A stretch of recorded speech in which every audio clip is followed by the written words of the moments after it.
नमस्कार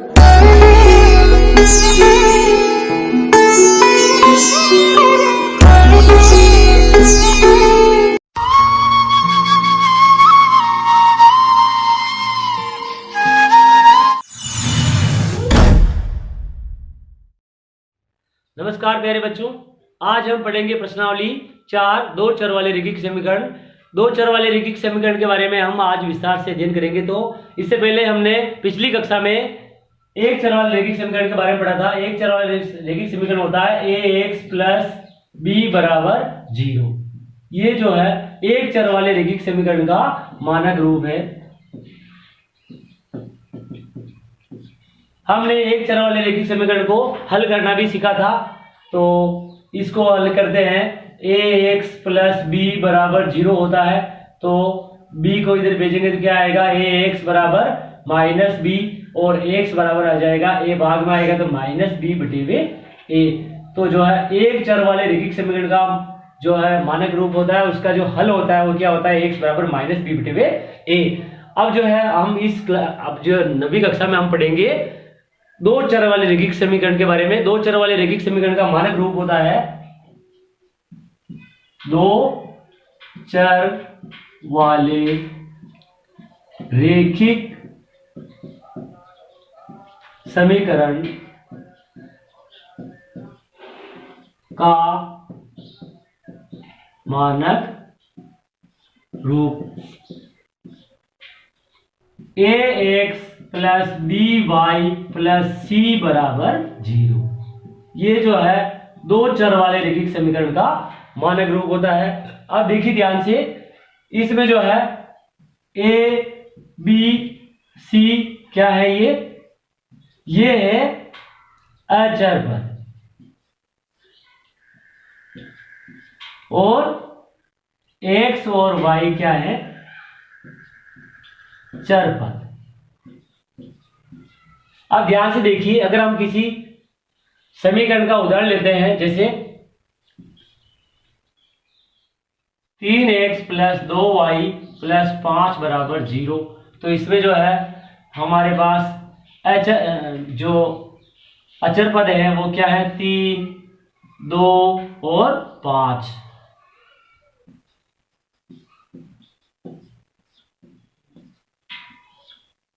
और x और y क्या है, चर।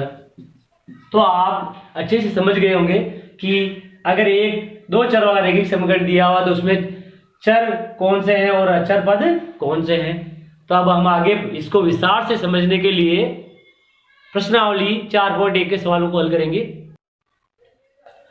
अब हम सवाल नंबर 1 को हल करेंगे। 4.1 का सवाल नंबर 1 है, एक नोटबुक की कीमत एक कलम की कीमत से 2 गुनी है। इस कथन को निरूपित करने के लिए दो चरों वाला एक रैखिक समीकरण लिखिए। तो यहां जो है एक नोटबुक की कीमत माननी पड़ेगी, हमें दी नहीं है, तो लिखेंगे यहां पे, माना एक नोटबुक की कीमत 100 रुपये है तथा देखिए आगे क्या है, एक कलम की कीमत से 2, कलम की कीमत भी हमें नहीं पता है तो कलम की कीमत भी हम मानेंगे। तो तथा एक कलम की कीमत y रुपए है, तो प्रश्नानुसार ध्यान से देखिए क्या लिखा हुआ है, एक नोटबुक की कीमत एक कलम की कीमत से 2 गुनी है। प्रश्न क्या कह रहा है कि नोटबुक की कीमत जो है कलम की कीमत से 2 गुनी है। तो हमारे पास नोटबुक की कीमत कितनी है, x, और कलम की कीमत कितनी, y। ये y और ये x है, ये जो है दुगुना है किसका, y का। अगर हम इसे दुगुना कर दें तो दोनों बराबर हो जाएंगे। तो y वाले को, जो कलम की कीमत को अगर अपन दुगुना करते हैं तो वो नोटबुक की कीमत के बराबर आ जाएगा। तो क्या करेंगे, हमने बराबर करने के लिए क्या किया, दो से गुणा कर दिया कलम की कीमत को, क्योंकि कलम की कीमत जो है नोटबुक की कीमत की आधी है, तो अगर उससे अपन दुगना करते हैं तो वो नोटबुक की कीमत के बराबर आ जाएगा। तो x बराबर 2y हो जाएगा, और x 2y को इधर भेज देंगे तो माइनस के 2y बराबर 0। तो ये जो है दो चर वाला रैखिक समीकरण आ गया, जो हमारे को सवाल में बोला गया है। क्या बोला गया है, इस कथन को निरूपित करने के लिए दो चरों वाला एक रैखिक समीकरण लिखिए। तो ये हमारा आंसर होगा। अब हम सवाल नंबर 2 को हल करेंगे। सवाल नंबर 2 है, निम्नलिखित रैखिक समीकरणों को ax plus by plus c बराबर 0 के रूप में व्यक्त कीजिए और प्रत्येक स्थिति में a, b और c के मान बताइए। तो पहला है इसका 2x प्लस 3y बराबर 9.35 बार। अब ध्यान से देखिए, हमारे पास जो ये दिया हुआ है हमें ax plus by plus c बराबर 0 के रूप में व्यक्त करना है इसको, तो हम लिखेंगे इसको आगे 2x प्लस 3y और 9.35 को इधर भेज देंगे तो क्या आ जाएगा, माइनस का 9.35 बार। अब जो है इसकी तुलना ax plus by plus c बराबर 0 से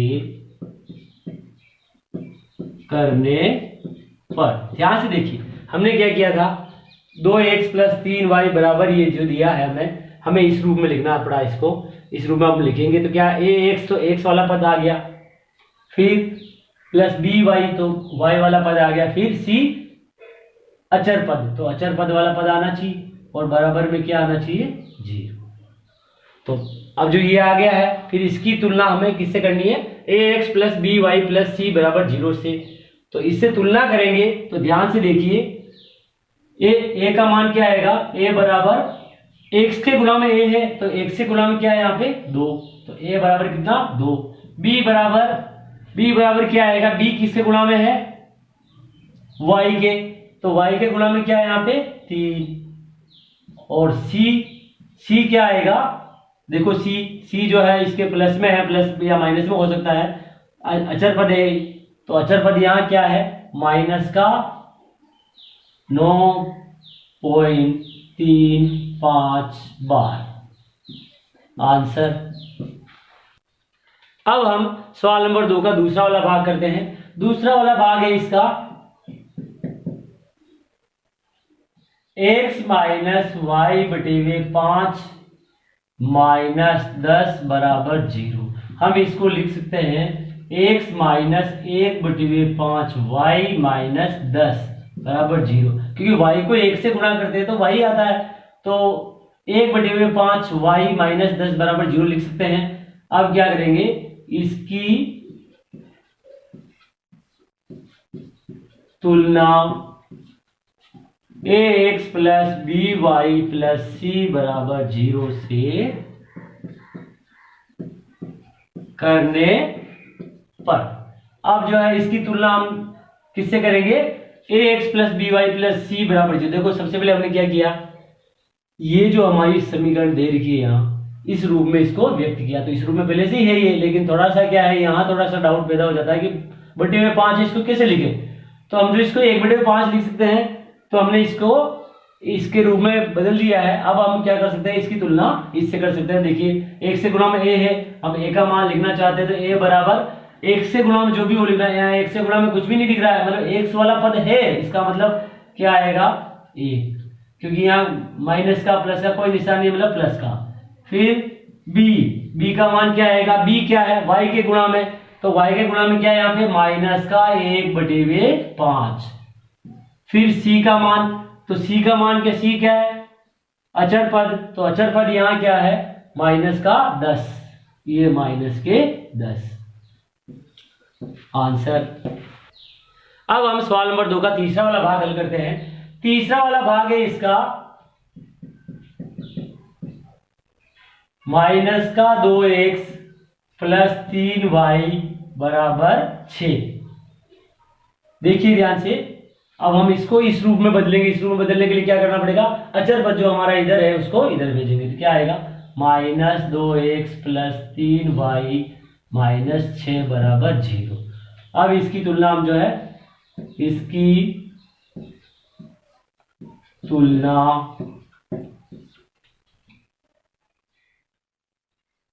ax + by + c बराबर 0 से करने पर, अब जो है इसकी तुलना हम इससे करेंगे।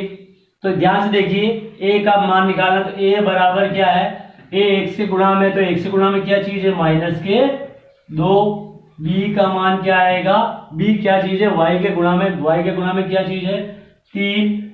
c का मान क्या होगा, c जो है अचर पद है, अचर पद है यहाँ पे -6। आंसर। अब हम सवाल नंबर 2 का चौथा वाला भाग हल करेंगे। चौथा वाला भाग है इसका, x बराबर 3y। इसको जो है हम इस रूप में बदलेंगे। तो क्या करेंगे, x इधर है, x 3y को इधर भेजेंगे तो क्या आएगा, -3y। और जो है हमारा अचर पद नहीं दिए, कुछ भी नहीं है यहाँ पे, तो क्या लिख देंगे, +0 बराबर 0। तो अब जो है इसकी तुलना करेंगे हम, इसकी तुलना ax + by + c बराबर 0 से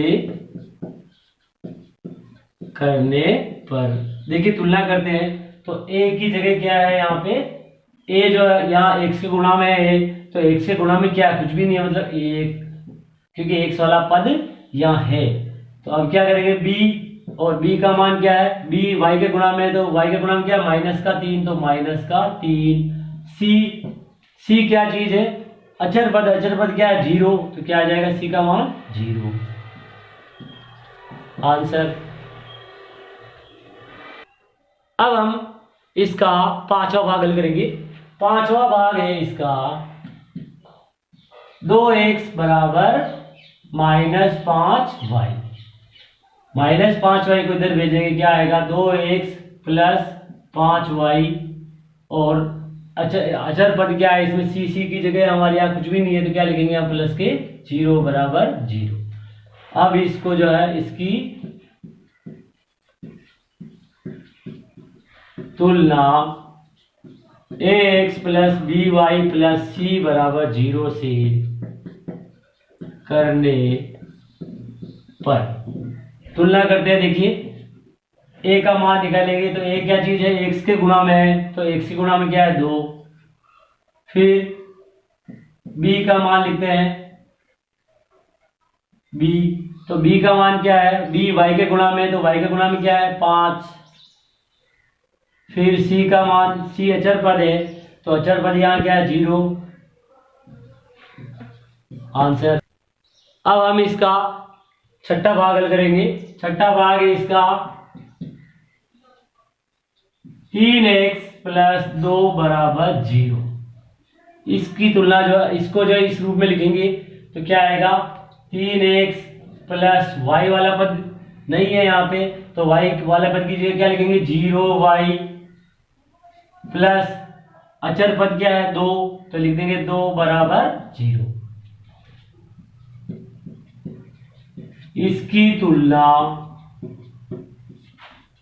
ax + by + c बराबर 0 से करने पर। तुलना करते हैं, a का मान, a क्या चीज है, x के गुणा में है, तो x के गुणा में क्या है, 3।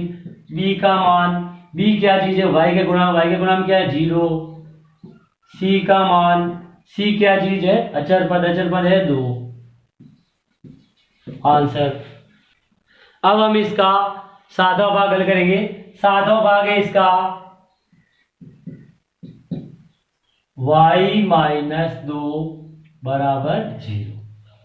देखिए यहां इसकी तुलना हम इससे करते हैं, तो इसके मतलब रूप में बदलने के लिए क्या करना पड़ेगा, x वाला पद चाहिए। x वाला पद यहाँ नहीं है, तो क्या लिखेंगे, 0x + y वाला पद y है और फिर -2 बराबर 0 की तुलना ax plus by plus c बराबर 0 से करने पर। अब इससे तुलना करते हैं इसकी, तो ax, तो a के स्थान पे a क्या चीज है, 1 से गुणा में है, तो 1 से गुणा में क्या है 0। b क्या चीज है, y के गुणा में कुछ भी नहीं है, मतलब 1 प्लस है तो प्लस का 1। फिर c क्या है, अचर पद क्या है -2। आंसर। अब हम इसका 7वां भाग हल करेंगे। अब हम सवाल नंबर 2 का 8वां भाग हल करेंगे। 8वां भाग है इसका 5 बराबर 2x। इसको जो है इस रूप में व्यक्त करते हैं, तो क्या आएगा, सबसे पहले ये 2x को इधर भेजेंगे तो -2x, फिर y वाला पद नहीं है यहाँ पे, तो क्या लिखेंगे +0y, फिर अचर पद प्लस का 5 बराबर 0। इसकी तुलना ax plus by plus c बराबर 0 से करने पर। तुलना करते हैं, a बराबर क्या आएगा, देखिए a क्या चीज है, x के गुणा में है, तो x के गुणा में क्या है -2। फिर b क्या चीज है, y के गुणा में क्या है 0, तो b का मान 0। फिर c क्या चीज है, अचर पद, तो अचर पद क्या है 5। आंसर। अब हम 2 चर वाले रैखिक समीकरण को हल करना सीखेंगे। 2 चर वाले रैखिक समीकरण को हल करना सीखने के लिए हम जो है अब प्रश्नावली 4.2 के सवालों को हल करेंगे। प्रश्नावली 4.2 का सवाल नंबर 1 है, निम्नलिखित विकल्पों में कौन सा विकल्प सत्य है और क्यों। तो देखिए ध्यान से, y बराबर 3x प्लस 5 का एक द्वितीय हल है, पहला। दूसरा केवल 2 हल है। तीसरा अपरिमित रूप से अनेक हल है। तो इसमें तीसरा वाला जो है ये सत्य है, तो हम यहां लिखते हैं इसका हल।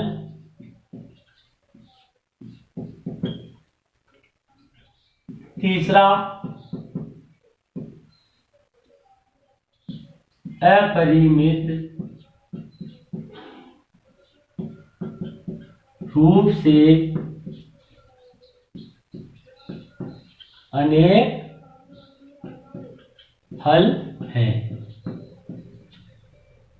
क्योंकि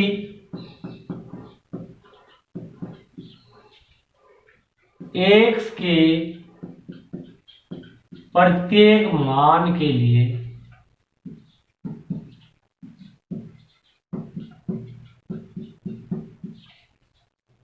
y का संगत मान होता है।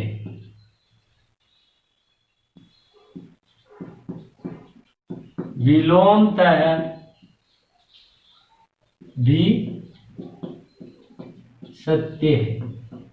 क्या समझे, x के प्रत्येक मान के लिए y का संगत मान होता है। जैसे हम यहाँ x का मैंने मान रख दिया 1, तो इसके अनुरूप y का क्या मान आ जाएगा, 3 एकम 3 प्लस 5 8, तो y का मान क्या आ जाएगा 8। तो ये जो x के प्रत्येक मान के लिए y का संगत मान, मतलब जो है जो भी हम x का मान रखेंगे उसके अनुरूप ही जो है y का मान आएगा। इसी प्रकार से अगर हम y का मान रखते हैं तो उसके संगत जो है हमें x का मान भी प्राप्त होता है। तो ये भी जो है सत्य है। मतलब क्या यहाँ क्या लिखा हुआ, विलोमता भी सत्य है। मतलब विलोम जो है, विलोमता अगर मतलब हम अपनी मर्जी से अगर हम y का मान रखते हैं तो उसके अनुरूप जो है हमें उसका संगत x का मान आ जाएगा, या x का मान रखते हैं तो उसके संगत y का मान आ जाएगा। तो इस प्रकार से जो है इसके कितने कैसे हल हो सकते हैं, अपरिमित रूप से अनेक हल, क्योंकि हम x का कोई भी मान रख सकते हैं या y का कोई भी मान रख सकते हैं। सवाल नंबर 2 है, निम्नलिखित समीकरणों में प्रत्येक के 4 हल लिखिए। तो सवाल नंबर 2 का पहला है 2x + y = 7। तो इसके 4 हल निकालने हैं। तो हम सबसे पहले यहाँ एक सारणी बना लेते हैं।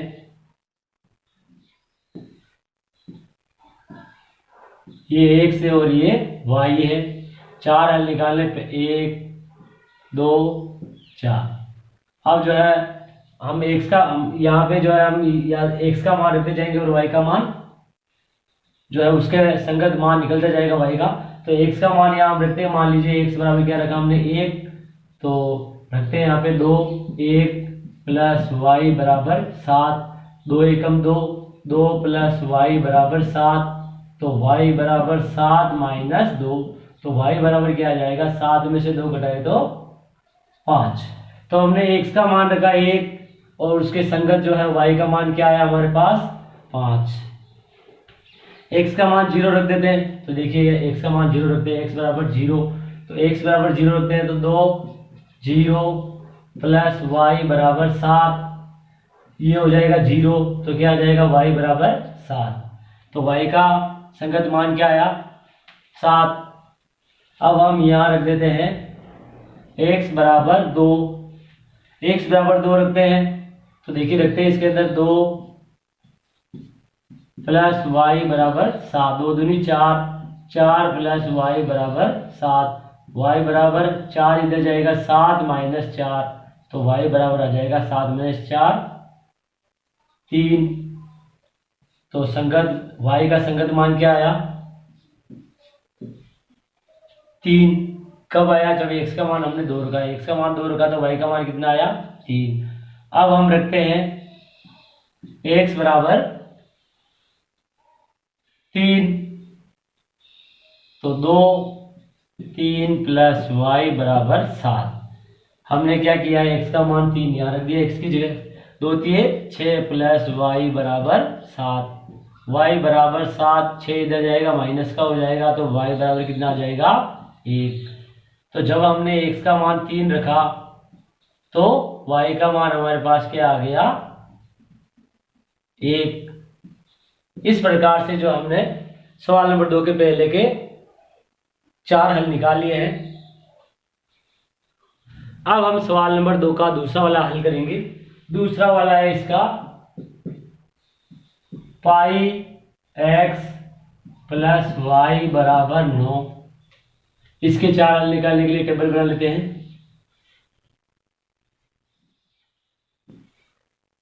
x y, अब हम निकालते हैं। देखो x बराबर रखेंगे यहाँ पे 0, तो क्या आएगा पाई कोष्टक 0 + y = 9, तो ये तो 0 हो जाएगा, क्या आ जाएगा y = 9। जब हमने x का मान 0 रखा तो y का संगत मान क्या आया 9। अब हम रखेंगे x = 1, तो पाई 1 + y = 9, पाई इधर जाएगा तो क्या आएगा पाई एकम पाई, पाई + y = 9, तो y बराबर क्या आएगा, पाई इधर जाएगा तो 9 - पाई, तो y का मान क्या आ गया 9 - पाई। कब आया ये, जब हमने x का मान 1 रखा। तो x का मान 1 रखा तो उसके अनुरूप संगत y का मान क्या आया 9 - पाई। इसी प्रकार x का मान रखेंगे 2, x का मान 2 रखते हैं, तो पाई 2 + y = 9, तो 2 पाई + y = 9, तो y बराबर क्या आएगा 9 - 2 पाई। तो y बराबर क्या आ जाए, तो ये y बराबर हमारे पास क्या आ गया 9 - 2 पाई। जब हमने x का मान 2 रखा क्या आया 9 - 2 पाई।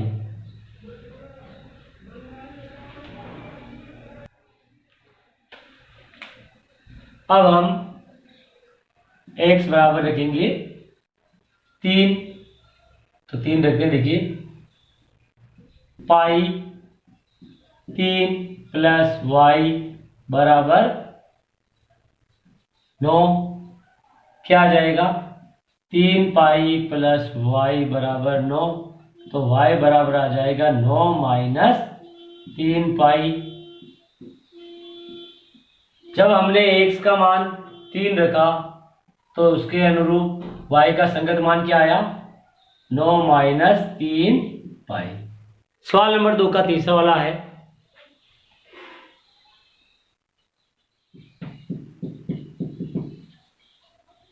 x बराबर 4y। टेबल बना लेते हैं।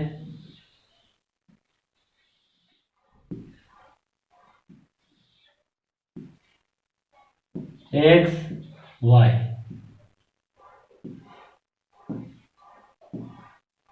देखिए ध्यान से, x बराबर 0 रखते हैं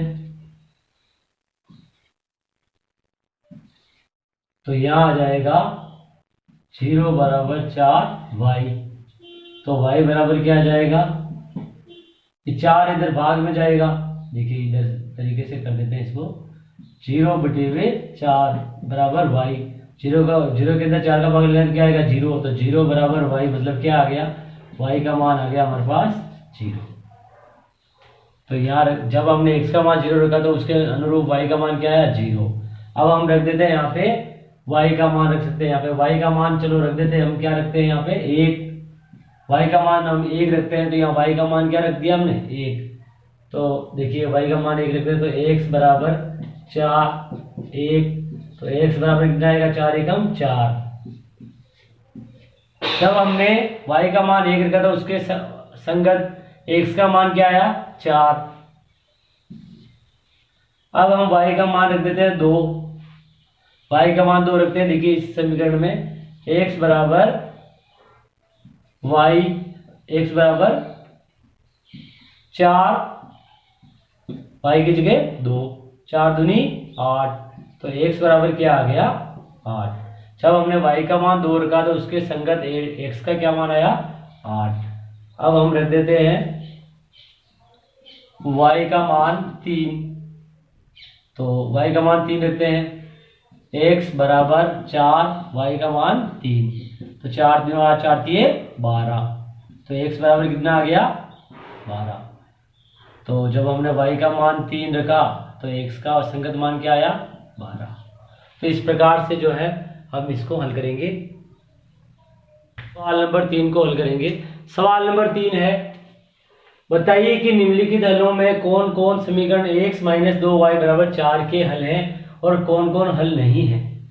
तो हम सर्वप्रथम हम चेक करेंगे पहले पे 0,2, मतलब क्या कैसे चेक करते हैं, जैसे हमारी समीकरण क्या है x माइनस 2y बराबर 4, तो इसके अंदर जो है ये पहला वाला मान किसका है, ये x का मान है और ये y का, तो इन दोनों मानों को जो हम इस समीकरण के अंदर रखेंगे, अगर हमारा जो है बराबर के दोनों पक्ष जो है अगर बराबर आते हैं तो ये इसका हल होगा और नहीं आते तो नहीं होगा। तो हम चेक करते हैं, x की जगह 0 माइनस 2y की जगह 2 बराबर 4, देखे आते कि नहीं आते, तो ये तो 0 हो गया, 2 दूनी 4 माइनस के 4 बराबर 4, जो बराबर नहीं आया इसका मतलब ये इसका हल नहीं है, तो हम लिखेंगे यहाँ पे 0,2 हल नहीं।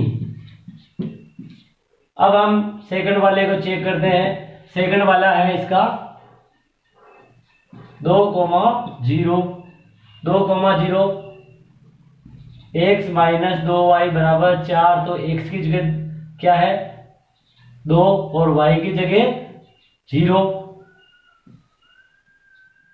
तो रखते हैं 2 माइनस 2 0 बराबर 4, तो 2 माइनस 2 0 का गुणा 2 से करेंगे तो 0 हो जाएगा, 2 बराबर 4, तो 2 4 के बराबर नहीं है, तो ये भी जो है हल नहीं है। हम लिख देंगे यहाँ पे 2,0 हल नहीं। अब देखिए तीसरा वाला देखते हैं, तीसरा वाला क्या है इसका 4,0। तो इसको समीकरण में मान रख के देखते हैं दोनों पक्ष बराबर आते कि नहीं आते। x माइनस 2y बराबर 0, सॉरी 4। तो x की जगह क्या है, x की जगह है 4 और y की जगह क्या है, y की जगह 0। तो रखते हैं इसमें 4 माइनस 2 0 बराबर 4। तो देखिए 0 से गुणा हो जाएगा तो 0 हो जाएगा, 4 बराबर 4। हाँ, इसमें दोनों पक्ष बराबर आए हैं, इसका मतलब 4,0 समीकरण x माइनस 2y बराबर 4 का हल है। इसमें हमारे दोनों पक्ष बराबर नहीं आए थे और इसमें भी दोनों पक्ष बराबर नहीं आए थे, तो ये जो है हल नहीं थे और ये हल है। चौथा वाला देखते हैं। चौथा वाला क्या है, √2 कोमा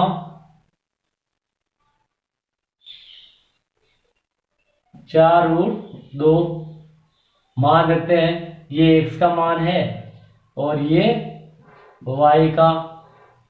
समीकरण है हमारी x माइनस 2y बराबर 4। तो x की जगह √2 माइनस 2 कोष्टक 4√2 बराबर 4। तो √2 माइनस 2 चौक 8, 8√2 बराबर 4। तो देखिए बराबर नहीं आया, ये 8√2 में से √2 जाएगा तो माइनस का 7√2 बराबर 4। ये बराबर नहीं है तो हम यहाँ लिखेंगे √2 कोमा 4√2 हल नहीं। अब जो है हम पांचवा चेक करेंगे। इसका पांचवा है इसका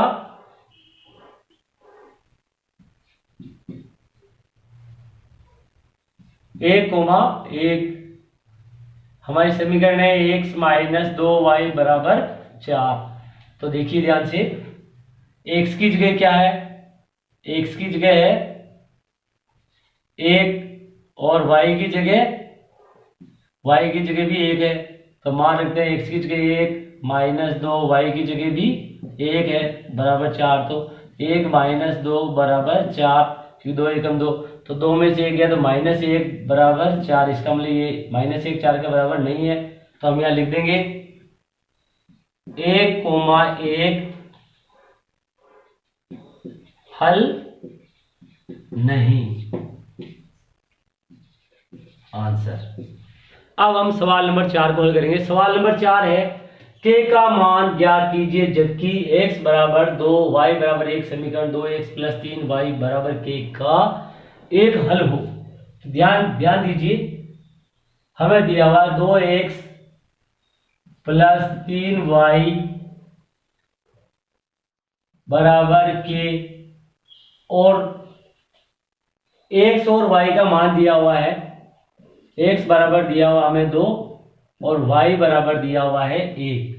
क्या कहा गया है कि जो है इसका ये हल है। हल जब होता है तो इसका मान रखने के बाद में जो है ये इसको समीकरण को संतुष्ट करता है। ये दोनों पक्ष जो है बराबर आते हैं जब हम x और y का मान रखते हैं। अभी हमने सवाल नंबर 3 में भी हल करके देखा, तो हम इसको हल करते हैं आगे।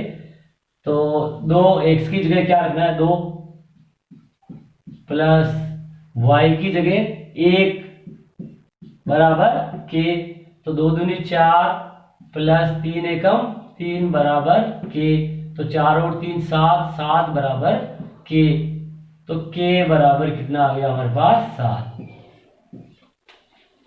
तो हमें k का मान ज्ञात करना था, k का मान कितना आया 7, आंसर। आज की क्लास में बस इतना ही। मिलते हैं अगली क्लास में।